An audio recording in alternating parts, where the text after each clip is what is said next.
हरिया नाम का एक व्यक्ति गांव में अपने घोड़े और बकरे के साथ रहता था। बकरा और घोड़ा एक दूसरे के पक्के दोस्त थे। अचानक एक दिन घोड़ा बीमार पड़ गया। डॉक्टर साहब, देखिए ना, मेरे घोड़े को क्या हो गया है। अगर इसे कुछ हो गया तो मैं क्या करूँगा? चिंता मत कर हरिया, बुखार के कारण घोड़ा कमजोर हो गया है। मैंने इसे दवाई दे दी है। अगर ये कल तक ठीक नहीं हुआ तो मुझे फौरन बुला लेना। दोस्त चिंता मत कर, तू जल्दी ठीक हो जाएगा। मैं तेरे साथ हूँ। लगता है इस बार मैं नहीं बचूंगा, मैं मर जाऊंगा। दोस्त ऐसा मत बोल दोस्त, तू मर जाएगा तो मैं जी के क्या करूँगा। दोनों एक दूसरे के बिना नहीं रह सकते थे, इतनी पक्की दोस्ती है उनकी। अगले दिन सवेरे हरिया घोड़े के पास जाता है। घोड़े की तबीयत में कोई सुधार नहीं है, मुझे फौरन डॉक्टर को बुलाना पड़ेगा। हरिया तुरंत डॉक्टर को बुला लेता है। डॉक्टर साहब, क्या हुआ है मेरे घोड़े को? आज ये खड़ा क्यों नहीं हो पा रहा है? लगता है अब ये घोड़ा कभी भी अपने पैरों पर खड़ा नहीं हो पाएगा। क्यों, क्या हुआ है इसे? क्या हुआ है ये जानने से अच्छा है पहली फुर्सत में इसे मार दो। पहली फुर्सत में मार दूं? ये आप क्या बोल रहे हैं डॉक्टर? अगर इसे जल्दी से नहीं मारा तो इसका वायरस बकरी में और तुम में भी आ सकता है। नहीं नहीं, मैं जीना चाहता हूँ, मैं कल ही इसे मार दूंगा। ये सुनकर बकरा डर जाता है और हिम्मत करके आधी रात के वक्त घोड़े के पास जाता है। यार बंटी, खड़ा होने की ट्राई तो कर। मेरे शरीर में तो ताकत ही नहीं है, मैं खड़ा नहीं हो पा रहा हूँ यार। ये लोग कह रहे थे तेरे शरीर में कोई वायरस आ गया है। वायरस? हाँ वायरस। ये एक ऐसा वायरस है कि अगर तू अपने पाँव पर खड़ा हो गया तो ये तेरे शरीर से अपने आप चला जाएगा और तू ठीक हो जाएगा। हाँ, मगर मैं खड़ा नहीं हो पा रहा हूँ दोस्त। तेरे पास आज रात तक का ही समय है। अगर कल सवेरे तक तू खड़ा नहीं हुआ तो ये लोग तुझे मार देंगे। इतना बोलकर बकरा चला जाता है। अगले दिन सवेरे हरिया के दोस्त घोड़े की खबर लेने आते हैं। हरिया, अब तेरे घोड़े की तबीयत कैसी है? डॉक्टर के आने तक अगर घोड़ा खड़ा नहीं हुआ तो डॉक्टर इसे जहर का इंजेक्शन देकर मार डालेगा। तब तो तेरा बड़ा नुकसान हो जाएगा, है ना? हाँ यार। तभी वहाँ डॉक्टर आता है। डॉक्टर आकर तुरंत घोड़े को उठाने का प्रयास करता है, लेकिन घोड़ा उठ नहीं पाता है। हरिया, ये घोड़ा अभी भी नहीं उठ पा रहा है। अब मजबूरन इसे मारना पड़ेगा। डॉक्टर घोड़े को इंजेक्शन लगाने जाता है, तभी बकरा बोल उठता है। ठहरो डॉक्टर, एक ट्राई मुझे करने दो। फिर बकरा घोड़े को उसके पैरों पे खड़ा करने का प्रयत्न करता है। मेरे दोस्त, तेरी जिंदगी और मौत के बीच में मैं खड़ा हूँ। अगर जीना है तो दम लगा के खड़ा हो जा। अगर अभी तू खड़ा नहीं हुआ तो डॉक्टर तुझे हमेशा के लिए लिटा देगा। घोड़ा खड़े होने का प्रयत्न करता है। तू खड़ा हो सकता है बंटी, उठ उठ दोस्त, उठ। घोड़ा खड़ा होने का कड़ा प्रयास करता है।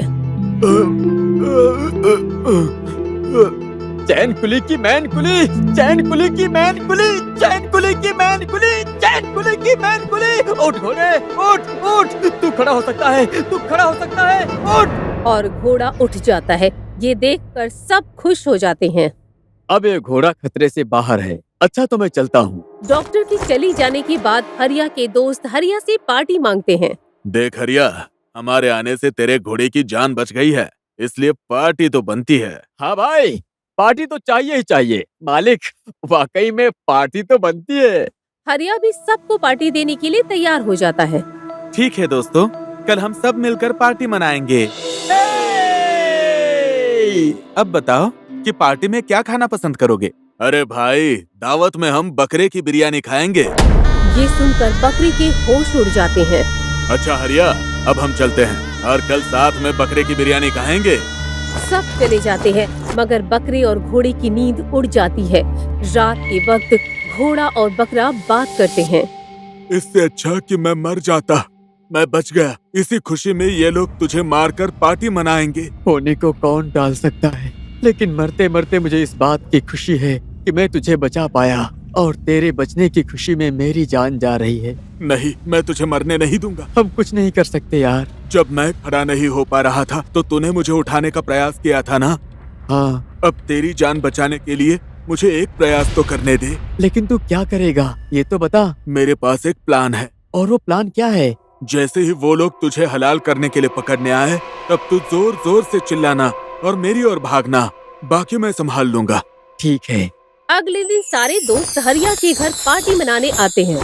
चलो अब बकरे को पकड़कर बिरयानी बनाते हैं। फिर हरिया और उसके दोस्त बकरे को पकड़ने के लिए आगे बढ़ते हैं। तब प्लान के मुताबिक बकरा जोर जोर से चिल्लाता हुआ घोड़े की ओर भागता है। अरे कोई पकड़ो इसे, पकड़ो। बकरा भागकर घोड़े के पास आ जाता है। जैसे ही हरिया उसे पकड़ने के लिए घोड़े के पास आता है, तभी घोड़ा शेर की तरह दहाड़ता है। अगर किसी ने मेरे दोस्त को पकड़ने की कोशिश की तो मैं इसकी जान ले लूंगा।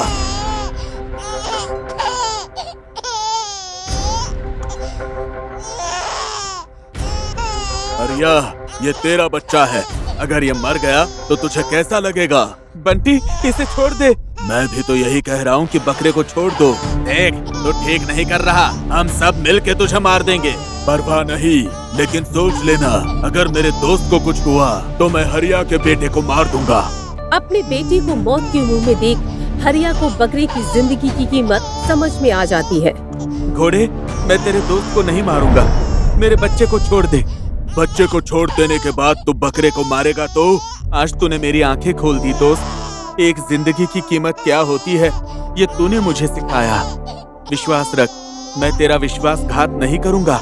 घोड़े को विश्वास दिलाने के लिए हरिया उसके दोस्तों से कहता है, पार्टी के बहाने आज तुम लोग मुझसे एक जीव हत्या का पाप करवा देते। तुम लोग जा सकते हो। हरिया के दोस्त चले जाते हैं। तुम दोनों की दोस्ती को सलाम है। आज इसी दोस्ती के नाम पे मैं कसम खाता हूँ कि आज के बाद मैं कभी भी मांसाहारी खाना नहीं खाऊंगा। ये सुनकर बकरा और घोड़ा दोनों खुश हो जाते हैं। उस दिन के बाद हरिया ने कभी भी मांसाहारी खाना नहीं खाया और घोड़ा और बकरे की दोस्ती का सम्मान करते हुए अपने घर का नाम दोस्ती रख दिया। मदन लाल चाय पीते पीते अपने बेटे की क्लास ले रहा था। बरखुरदार, कोई काम वाम करना है या ऐसे ही घूमने फिरने में पूरा जीवन बिता देना है? मैं काम के ही तलाश में हूँ पिताजी। जैसे ही कोई अच्छा काम मिल जाएगा मैं कर लूंगा। बेटे, तू अपने पिताजी के साथ कारखाने में काम करने जा ना। कब तक ऐसे ही बैठा रहेगा? माँ, पिताजी सारा दिन मजदूरी करके रोज के केवल 150 रुपए ही कमाते हैं। मैं ज्यादा पैसे कमाने की सोच रहा हूँ। बेटे, तू ज्यादा पढ़ा लिखा तो है नहीं। तुझे ज्यादा पगार की नौकरी कौन देगा? ज्यादा पैसे कमाने के लिए ज्यादा पढ़ाई की जरूरत नहीं है। देखना, एक दिन मैं आपको अमीर बन के दिखाऊंगा। तेरी हवाई बातें सुनकर मुझे तो बुखार आ जाता है। दामिनी, मैं काम पर जा रहा हूँ। मदन लाल गांव से 5 किलोमीटर की दूरी पर एक अनाज के गोदाम में बोरियां उठाने का काम करता है। एक शाम कड़ी मजदूरी करने के बाद मदन लाल ऑटो में बैठकर अपने घर की ओर जा रहा था। आज तो काम कर कर के हालत खराब हो गई। अचानक ऑटो के साथ एक भयानक सड़क दुर्घटना हो जाती है। फौरन मदन लाल को अस्पताल में भर्ती करवाया जाता है। माफ करना, पेशेंट की जान बचाने के लिए उनकी दोनों टांगे काटनी पड़ी है। ये सुनकर दामिनी और अजीत पर दुखों का पहाड़ टूट पड़ता है। ऐसे ही कुछ दिन बीत जाते हैं। एक दिन अपाहिज मदन लाल अपने घर में व्हील चेयर पर बैठा था। उस हादसे में मेरी मृत्यु हो जाती तो अच्छा था। कम से कम मैं अपने परिवार पर बोझ तो नहीं बनता। ऐसा मत कहिए पिताजी, अभी आपका ये बेटा जिंदा है। अब से मैं अपने परिवार की सारी जिम्मेदारियां खुद उठाऊंगा। शुक्रिया बेटे, तू जिम्मेदार बन गया ये जानकर मुझे बहुत खुशी हुई। ईश्वर तेरी सारी मनोकामना पूरी करे। अगले ही दिन अजित उसी गोदाम में मजदूरी करने लगता है जहां मदन लाल काम करता था। केवल 150 रुपए के लिए मेरे पिताजी इतनी कड़ी मजदूरी करते थे। अजित को बहुत दुख होता है।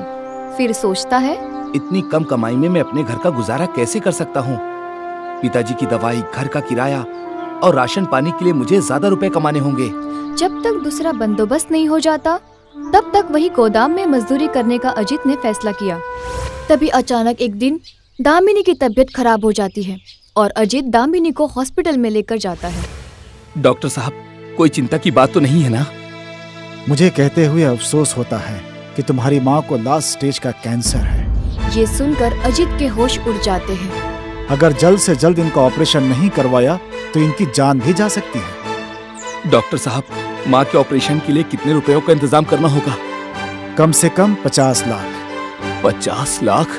हाँ, और इलाज के लिए इन्हें शहर के बड़े अस्पताल में भर्ती करवाना होगा। ये सुनकर अजित के होश उड़ जाते हैं। इलाज करने के पैसे नहीं होने के कारण अजित कहता है, डॉक्टर साहब, मैं अपनी माँ को घर लेकर जाना चाहता हूँ। पैसों का जुगाड़ करके फिर मैं इनका इलाज करवाऊंगा। अस्पताल से छुट्टी लेकर अजित दामिनी को लेकर घर आता है। डॉक्टर ने क्या कहा बेटे? डॉक्टर ने कहा माँ के इलाज के लिए 50 लाख रुपए चाहिए, और वो भी जल्दी। 50 लाख? इतने रुपए हम कहाँ से लाएंगे? आप चिंता मत करो पापा, मैं कुछ करता हूँ। अगले दिन से अजित गांव में हर एक व्यक्ति से अपनी माँ के इलाज के लिए पैसे मांगने लगा, पर कोई भी उसकी सहायता नहीं करता। काका, मेरी माँ के इलाज के लिए मुझे कुछ पैसे उधार देंगे तो आपकी बड़ी मेहरबानी होगी। बेटे, पैसे तो मेरे पास पड़े थे, मगर कल ही मैंने एक मकान खरीद लिया, इसलिए इस वक्त मैं तुम्हारी मदद नहीं कर सकता। अजित कई लोगों से पैसे उधार मांगता है, मगर कोई उसकी मदद नहीं करता। कुछ दिन बाद अजित मदन लाल से कहता है, पिताजी, माँ के इलाज के लिए पैसों का बंदोबस्त नहीं हो रहा, इसलिए आज से मैं ओवर टाइम करके ज्यादा पैसे कमाऊंगा। अब अजित दिन रात कारखाने में काम करने लगा। ये सिलसिला कई दिनों तक चलता रहा। एक रात अजित कारखाने से घर की ओर पैदल आ रहा था। इतने कम पैसों में माँ का इलाज नहीं हो पाएगा, क्या करूं? इलाज के लिए पैसे कहाँ से लाऊं? कुछ भी समझ में नहीं आ रहा। अब आप ही कोई रास्ता निकालिए प्रभु। तभी अजीत को रास्ते में एक आदमी जख्मी अवस्था में पड़ा दिखाई देता है। कोई मेरी मदद करो। अरे, ये आदमी तो बहुत जख्मी है। भाई, आप कौन हो और आपको इतनी चोट कैसे आई? मेरा नाम हरिया है, मेरी मदद करो मित्र। चिंता मत करो, नजदीक में ही मेरा घर है, मैं तुम्हें वहाँ लेकर चलता हूँ। अजित इलाज करने हरिया को अपने घर लाता है। ये कौन है बेटा? पिताजी, ये रास्ते में जख्मी अवस्था में पड़ा था, मैं इसे इलाज के लिए यहाँ लाया हूँ। ये तूने अच्छा किया, दूसरों की मदद करना पुण्य का काम है। अजित हरिया के जख्मों पर मलहम लगाता है और उसे अपने घर में सुला देता है। अगले दिन, ये लीजिए, खाना खाइए। नहीं, मुझे खाना नहीं चाहिए, धूप चाहिए, मुझे धूप में खड़ा कर दीजिए। धूप में? लेकिन क्यों? ये मैं तुम्हें अभी नहीं बता सकता। लगता है इसकी तबीयत ठीक नहीं है, इसे ठंड लग रही है, इसीलिए धूप में जाने की बात कर रहा है। ठीक है पिताजी। फिर अजित हरिया को धूप में बिठाकर कहता है, जब तक तुम्हारी तबीयत ठीक नहीं हो जाती तब तक तुम मेरे घर में ही रह सकते हो। बिना जान पहचान के तुम मेरी मदद कर रहे हो, मैं ये एहसान जीवन भर नहीं भूलूंगा। फिर अजित अपने काम पर चला जाता है। शाम तक धूप में बैठने के बाद हरिया घर में आता है। अब तुम्हारी तबीयत कैसी है बेटे? अब मैं ठीक हूँ। बेटे, तुम कहाँ रहते हो और तुम्हें ये चोट कैसे आई? कल रात जंगल के कुछ जानवरों ने मुझ पर हमला कर दिया था। बेटे, तुमने बताया नहीं कि तुम रहते कहाँ हो। मैं बहुत दूर से आया हूँ काका। दूर से मतलब? अरे भाई, गांव का नाम वाम तो होगा कि चांद से आए हो। काका, आप यूं ही समझ लीजिए कि मैं चांद से ही आया हूँ। चलो, बातें बहुत हो गई, अब जल्दी से खाना खा लो। हरिया एक बार फिर से खाना खाने से इनकार कर देता है। काका, मुझे भूख नहीं लगी है और ये मेरे खाने का वक्त भी नहीं है। जैसी तुम्हारी इच्छा। अजीत के काम से वापस आने के बाद अजीत और मदन लाल खाना खाकर सो जाते हैं। अगले दिन सवेरे अजीत हरिया को नाश्ता देते हुए कहता है, कल से तुमने कुछ नहीं खाया है, लो थोड़ा नाश्ता कर लो। मुझे कुछ नहीं खाना है, मुझे धूप में बैठना है। अजीत को कुछ अजीब सा लगता है, पर काम पर जाने की जल्दी में वो हरिया से बिना कोई सवाल किए काम पर चला जाता है और हरिया फिर से धूप में जाकर बैठ जाता है। ये आदमी खाना नहीं खा रहा, बार बार धूप में जाकर बैठ जाता है, पता नहीं माजरा क्या है। यूं ही 2 दिन बीत जाते हैं। हरिया बिना खाए पिए ठीक हो रहा था। ये देख अजीत और मदन लाल अचंभित हुए जा रहे थे। दोपहर के वक्त अजीत एक बार फिर से हरिया को खाना देता है, पर इस बार भी हरिया खाने से मना कर देता है। ये क्या बात हुई दोस्त, खाना नहीं खाओगे तो ठीक कैसे होगे? मैंने खाना खा लिया है। खाना खा लिया है? क्या मतलब? मैं धूप खाता हूँ। धूप खाता हूँ? क्या मतलब? दोस्त, धूप ही मेरा खाना है। अब तुम मेरे दोस्त बन चुके हो, इसीलिए अब मैं तुमसे कुछ भी नहीं छुपाऊंगा। दरअसल मैं इंसान नहीं हूँ। इंसान नहीं हो तो क्या तुम भूत हो? तुम अपनी आंखों से ही देख लो कि मैं क्या हूँ। तभी हरिया अपने असली अवतार में आते हुए एलियन बन जाता है। उसे देख मदन लाल डर जाता है। भूत! बचाओ! डरिए मत, मैं एक एलियन हूँ। मैं दूसरे ग्रह से आया हूँ। एलियन मतलब दूसरे ग्रह का प्राणी? कोई मिल गया के जादू की तरह? हाँ, मैं और मेरे साथी तुम्हारे इस ग्रह पर घूमने आए थे, पर मैं उनसे बिछड़ गया और वापस जाने का समय होते ही मेरे साथी मुझे लिए बिना वापस चले गए और मैं यहाँ अकेला रह गया। ये सारी बातें बाहर खिड़की के पास खड़ा अजीत का पड़ोसी सुन रहा था। तुम एलियन हो? पर थोड़ी देर पहले तो तुम इंसानों की तरह दिख रहे थे। हम एलियन किसी का भी रूप धारण कर सकते हैं। जैसे ही मैंने इंसान का रूप धारण किया, वैसे ही जंगली जानवरों ने मुझ पर हमला कर दिया और अजीत ने मेरी सहायता करके मुझे बचा लिया। वो सब तो ठीक है, पर अब तुम अपनी दुनिया में वापस कैसे जाओगे? मैं जब भी अपना संदेश मेरे ग्रहवासियों को दूंगा, वो मुझे लेने आ जाएंगे, पर मैं अभी वापस जाना नहीं चाहता। पर क्यों? मैं जानता हूँ तुम्हारे जीवन में काफी परेशानियां हैं। माँ बीमार है, पिताजी के पैर अपाहिज हो गए हैं और तुम इतना संघर्ष कर रहे हो। मैं तुम्हारे लिए कुछ करके ही वापस जाऊंगा। ये सुनकर अजीत के परिवार वाले खुश हो जाते हैं। परंतु इस समय मैं बहुत कमजोर हूँ। ठीक होने के बाद ही मैं कुछ कर सकता हूँ। तभी वहाँ पुलिस आ जाती है। मदनलाल, तुम्हारे घर को पुलिस ने चारों ओर से घेर लिया है, इसीलिए भलाई इसी में है कि इस एलियन को हमारे हवाले कर दो। पापा, ये पुलिस कहाँ से आ गई? अजीत कुछ समझने से पहले ही इंस्पेक्टर वहाँ जाता है। तुम्हारे घर में एक एलियन है, इतनी बड़ी बात तुमने पुलिस से छुपाई, इसीलिए मैं तुम्हें गिरफ्तार करता हूँ। पुलिस अजीत और एलियन को पकड़कर हवालात में बंद कर देते हैं। अब क्या होगा एलियन? वही होगा जो मंजूर खुदा होगा। चिंता मत करो, सब अच्छा ही होगा। तभी इंस्पेक्टर वहाँ आता है। सर, मैंने घायल की मदद की है। क्या घायल की मदद करना अपराध है? नहीं, एक एलियन को पनाह देना अपराध है। देखिए सर, मेरे पिताजी अपाहिज हैं, मेरी माँ को कैंसर है, मुझे उनका इलाज करवाना है, मुझे छोड़ दीजिए प्लीज। पुलिस अजीत की एक नहीं सुनती। अगले दिन एलियन ठीक हो जाता है। अचानक वो सारे पुलिस वालों के सामने से गायब हो जाता है। अरे, ये एलियन अचानक से गायब कहाँ हो गया? एलियन के गायब होने की खबर से सारे पुलिस स्टेशन में अफरा तफरी मच जाती है। सभी लोग एलियन को ढूंढने लगते हैं, पर उन्हें एलियन कहीं नहीं मिलता। इसी तरह 2 दिन बीत जाते हैं। हे भगवान, कब तक मैं इस हवालात में बंद रहूंगा और कब मैं अपने माँ बाप का इलाज करवा पाऊंगा? ठीक उसी समय एक वकील आकर इंस्पेक्टर से कहता है, हेलो इंस्पेक्टर, मैं अजीत का वकील हूँ। ये बेगुनाह है, इसे इसी वक्त रिहा कर दीजिए प्लीज। सॉरी, हम इसे नहीं छोड़ सकते। इसने दूसरे ग्रह के एलियन को पनाह दी थी। मुझे पता था आप यही कहेंगे, इसीलिए मैं इसके जमानत के पेपर अपने साथ लेकर आया हूँ। ये रहे इसके जमानत के पेपर्स। इंस्पेक्टर जमानत के पेपर देखकर बोला, छोड़ दो उसे।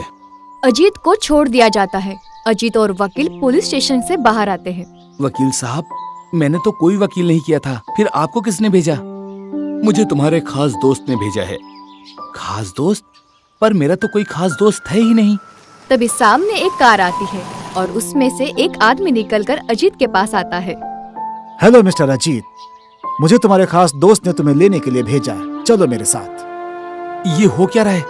कौन है ये मेरा खास दोस्त? अजीत उस आदमी के साथ कार में बैठ जाता है और कार चल पड़ती है।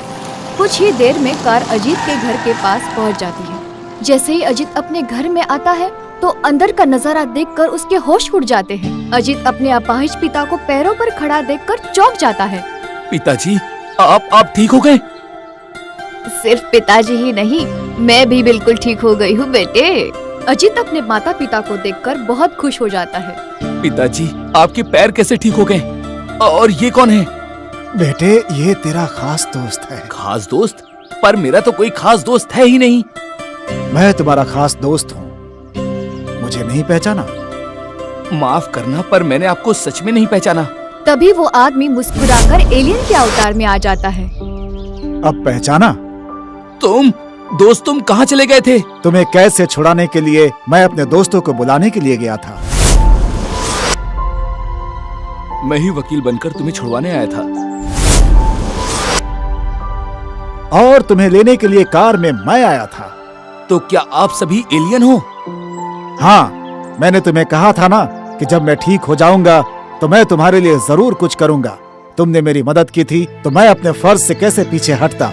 मैंने संदेशा भेजकर अपने ग्रह से अपने दोस्तों को यहाँ बुला लिया और तुम्हें जेल से रिहा करवा लिया। ये सुनकर अजीत के होश उड़ जाते हैं। मैंने अपना काम कर दिया है अजीत, अब मेरे जाने का समय आ चुका है। अब मुझे जाना पड़ेगा। दोस्त, क्या तुम मुझे छोड़कर चले जाओगे? हाँ दोस्त, जाना तो पड़ेगा। लेकिन जाते जाते मैं तुम्हें एक चीज देकर जाना चाहता हूँ। ये लो दोस्त, ये हमारे ग्रह का जादुई बॉल है। ये तुम्हारी हर मनोकामना को पूरी करेगा। इसी बॉल ने तुम्हारी माँ और तुम्हारे पिताजी को ठीक किया है। तुम्हारा बहुत बहुत धन्यवाद दोस्त। मैं तुम्हारा ये एहसान कभी नहीं भूलूंगा। तभी एलियन की उड़न तश्तरी आती है और उसमें बैठकर सारे एलियन चले जाते हैं। फिर अजीत ने जादुई बॉल की मदद से गाड़ी बंगला सब खरीद लिया और एक रईस की तरह वो अपना जीवन खुशी से बिताने लगा। आपको हमारा ये वीडियो पसंद आया हो तो प्लीज हमारे चैनल को सब्सक्राइब कीजिए और हाँ, वीडियो को लाइक और शेयर करना मत भूलना। धन्यवाद।